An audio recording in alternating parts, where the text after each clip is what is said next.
Going back today over the tape, what stood out about what happened yesterday? And is this something in your mind that these are things that can be cleaned up, or is there maybe sort of a pattern of execution issues that's happening? Yeah, I say by no means that was our best football that we played. I think, the past 7 games before this, we've been able to do a really good job of holding ourselves within games, whether that's the first half, second half, you name it. We played, I would definitely say, more complete ball. I think things got a little bit out of hand, definitely with a couple of the momentum shifts on all 3 phases of the ball. I don't think it was any one phase that really caused anything. It was just us being able to execute on all levels that, kind of got out of hand. But like you mentioned, these things are fixable. These things are definitely something that we're gonna, come back to work on Wednesday and, really lock in on the details and be able to clean up. But you know, I think at the end of the day, we just have to hold ourselves to a better standard and be more accountable. But we have the talent, we have the guys that can do it, we have the guys that can win games, and that's what we're looking to do from here on out. And then correct me if I'm wrong, please, but over the last 2 weeks, especially, obviously you played in the dime linebacker role, but over the last 2 weeks, especially, looks like you're getting more work, maybe not just in specific sub packages.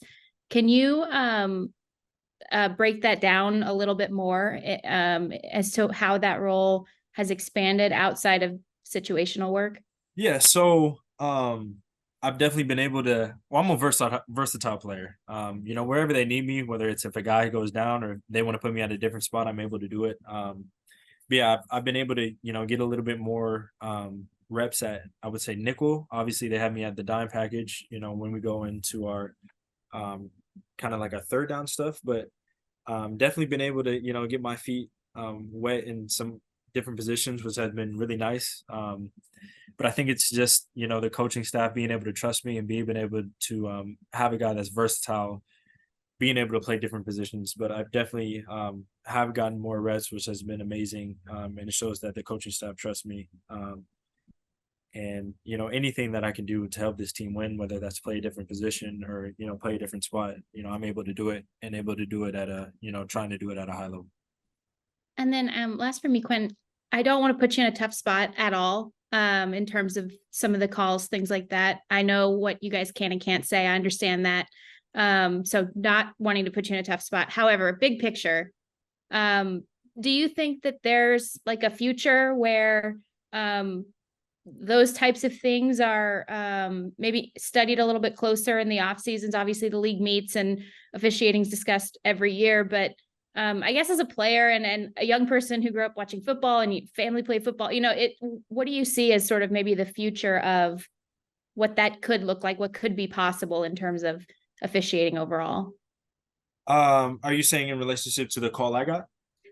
Well, there's been a few the last couple of weeks, and I know it's tough because you guys can't obviously address those specifically. I understand that, not putting you in that position, Yeah, but yeah. in terms of what is sort of worked on, discussed by the league in general in the off seasons. Yeah, I can talk about it a little bit. I mean, the there are certain things that I think there are certain situations in the game that are highlighted more or that the refs look at more Mm. um pertaining to that week. It could be in relationship to anything.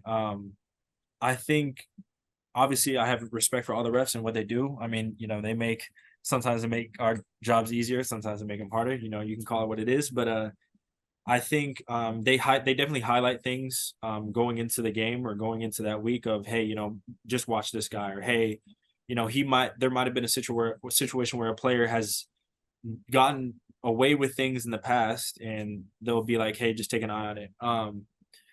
Obviously, I don't really want to speak on the call that I got because it is what it is. It happened. But I mean, I definitely think that when it comes to like upcoming weeks, there's a point of emphasis that the refs have going into the game. Sometimes it's unfortunate. Sometimes you have to deal with it. You have to live with it. I mean, at the end of the day, you got to play within the rules. There's rules set that you have to play within. So can't really complain too much because it's in the past. But I mean, the refs do a great job. They highlight things. They talk with us. They work with us. So just trying to get the feedback of what you can and cannot do within the game will help moving forward. Thank you for that. I appreciate that. Yeah, no doubt. Sarah? Hey, I have another kind of follow-up to that. I don't know if you've seen around the league kind of how officiating has been on Hail Marys. What are the discussions amongst the team, or I guess your position group, about how you should treat that, just based on what's being called or not called offensively and defensively? Yeah, Hail Mary is a totally different game. I'm gonna be honest. Because you call a penalty Hail Mary. If you call a penalty in the end zone, that puts the ball on the one. That's tough. Yeah. That's really, really tough. That's like, and then if you don't call it, it's like, well, could it have been blatant? Could it have not? So I feel like you really have to be non-biased in those situations. But also a Hail Mary is a different play. It's the last play of the game. It's a really, do or die, win or lose situation. And they call it a Hail Mary for a reason. You're almost like praying for either the ball to get knocked down or caught. So I feel like when it comes to officiating in those situations, it's definitely different. And for the most part, from what I've seen looking at games, it's been done well. But in terms of how I feel the refs, officiate that last play, it's totally different than just, a regular call or play during the game. So it's tough to say, but like I said, it's just totally different when it comes down to that play. Do you feel like you can play it a little more aggressively because of that? I think you can. That's not to say that you're gonna. I'm by no means are you gonna get away with it. You don't know, but you're kind of playing that fine line. You're playing that risk because if you're over aggressive and then call it, you're like that's a big penalty on the defense. But if you're really aggressive and then you end up stopping the play, then it's like, so you kind of have to play a fine line. You can't go in there and tackle somebody, but at the same time, you can, do little things to help you get the advantage of them not catching a pass or, the offense catching a pass. So Thank you. I appreciate it. mm-hmm. Still? Hey, Quinn, what did you take away from your experience as a rookie last season with the highs and the lows, and how did that prepare you for going into the season with the role you're going to have and everything else? Yeah, I would say it's a long season. It's a really long season. And you can't get hung. I think the biggest thing is you can't get hung up on the game that you had before. You're always looking to the next game and looking at what you can fix and all that stuff. Obviously, I didn't play the first 8 games of the season last year, dealing with a couple injuries, but I kind of saw like, if you get too high and you get too low, you kind of want to stay on an even keel. And that's the biggest thing is, keep the same routine that you have, study the film, practice hard, because at the end of the day, you can only control what you can. It's not like I'm sitting here being like, I wish I could do this on offense. I'm not an offensive player. I have no control over what they do. All I can do is, be supportive and cheer them on. And the same for the offensive guys. They can't do anything on defense, and even it goes for social teams. For me personally, I have to do everything I can on the defensive end to make sure that I'm putting myself and the team and the defense in the best situation they can to be successful. And I always go by that motto as, control what you control, because if you're worrying about any of the other stuff, you'll get out of line. Just do your job, hustle, play hard, and the chips will fall where they may. But that's the biggest thing is, worry about what you can control, and everything else will fall in line. And then in terms of your preparation and routine, as much as you pride yourself on being a versatile player, I imagine that does maybe add a little bit more to your plate when, you're having a couple of different roles to prepare for. So what is that process like for you? I mean, obviously, like you were saying earlier, you've got those dime linebacker responsibilities, but you're also seeing that action at nickel too. And I know it's probably not played necessarily the same way depending on what's asked to be. Yeah. My preparation really starts after the game on Sunday. Obviously I watch the game on the plane coming back, just trying to see, hey, what do I need to improve on? Just looking at how my body moves and all that stuff. What situation could I have done better on certain plays? And then you go, today, Monday, where you're just taking a peep at, Green Bay and obviously what they have to do. Who do they like to get the ball to? Where are their explosive plays? Tuesday I'll go into first and second down.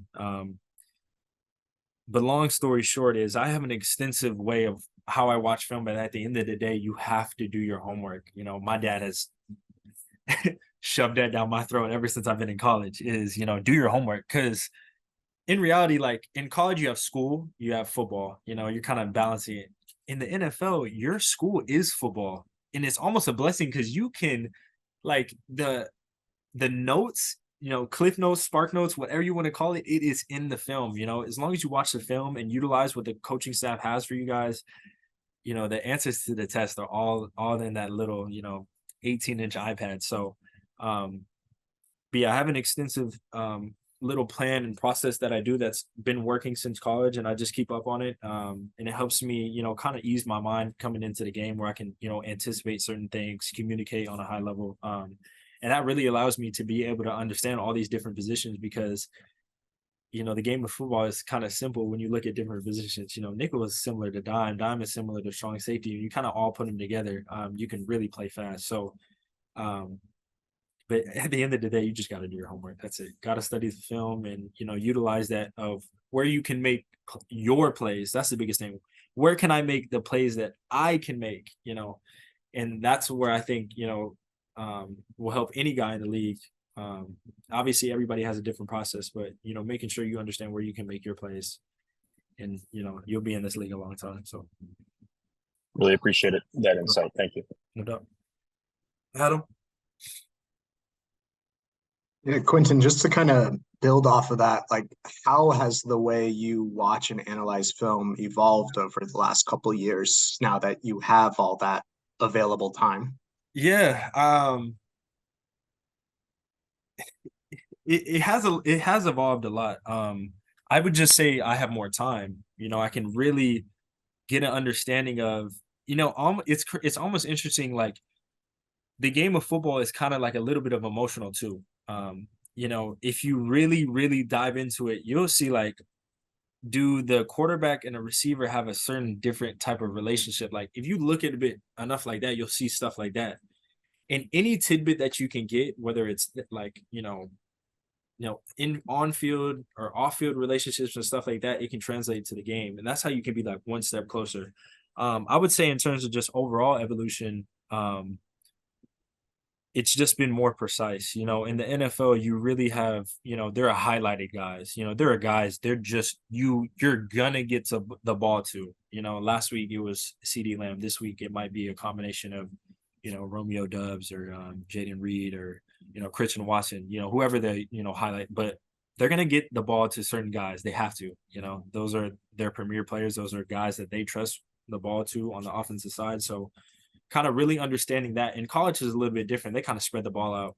Obviously, if you have a star player that week, they'll get the ball to that. But in the league, it's like, you know, if you have a star player, they're going to feed them. And you have to understand how that affects how they're going to attack the defense and also how they're going to kind of scheme up their offense to get that guy open. But yeah, I mean, like I said, my process has been great. I'm going to keep using it as long as I can.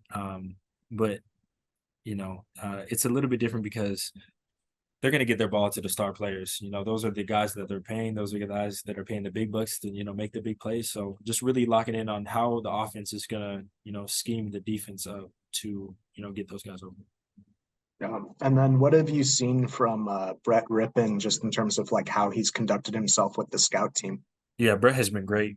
Brett has been a phenomenal teammate. Obviously, he's done a great job representing the scout team, you know, quarterback for the majority of the season. But you know, he's been awesome. He's been, you know, super coachable from what I hear from the offensive staff.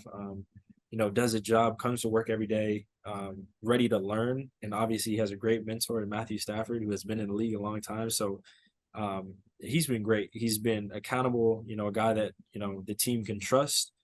And he just, you know, he works hard and he loves it too. So, you know, nothing but respect for Brett and the work ethic that he does. And, you know, I know myself and all the guys, you know, we have the utmost faith in him if his time does come up. But no, he's been great in terms of the defense, giving us looks and being able to, you know, be that scouting quarterback when we needed him. And obviously, like I said, when it's, you know, if his time does come up, you know, we have the utmost faith in him. Thanks, Quentin. Yep. We're gonna wrap with Jordan and then Gary. You'll be the last one. Gary, go ahead. You're in front of me. All right. And thanks for doing this.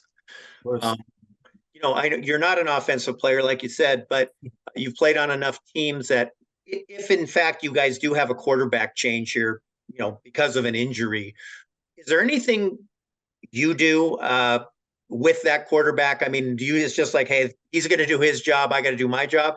Or is there anything you can do either on a personal level, whatever, to help that guy out? I would say just, make sure that he knows that everybody trusts in him. That's the biggest thing is, support your guys. At the end of the day, we all want to win.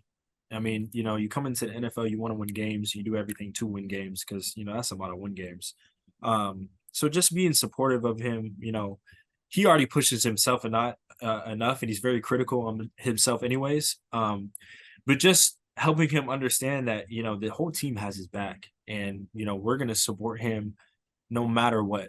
And I think that's what Coach McVay and all the coaching staff has done a great job of for anybody is, playing together and playing as one. It's a team sport, so, as much support as we can give him, is going to be beneficial to our team. We love him to death. So, whatever we can do to, help him and support him, I think it will help our team in a huge way. Thanks very much. Quick follow-up, Quentin, writing a feature about Jordan Fuller. And I was just wondering, I've been asking a couple people, what is he like on the plane ride back when you guys lose? I'd heard he moves around quite a bit. Yeah. Jordan's great. He kind of keeps everybody, pretty mellow. Which I really respect about him. And sometimes it doesn't even have to be about football. Sometimes he just, ask questions that have nothing to do pertaining to football, which kind of helps us a lot because, if you mess up on a play, you're kind of thinking about it the whole plane right back. Or if you, look back and like, I could have done this or that, talking to him, get your mind totally off football, which I think is a big benefit. So I'm obviously he's a captain. He's a, one of the, huge leaders of our team. But that is a great point. And honestly, it's a great point that you emphasized it is that, yeah, he helps a lot after a loss by, getting our mind off the game, which is important for us is because if you get too stuck on, you're going to be too hard on yourself and stuff like that. And at the end of the day, it's a kid's game that grown men play. So him being able to do that and kind of, talk to us not about football is huge. It's big. So, and not only that, he's very personable. He is, he's a great leader. He does it the right way, super hardworking. Everybody respects him. Obviously, he wears that C on his chest for a reason. So, yeah, he's been great. And he had I think he had a great game yesterday. So, yeah, nothing but respect to him and everything that he does for the team and everything that he does for the defense. But yeah, he's a great leader. And, that's a great point that you made. He does help us a lot, whether it's on the field or off the field.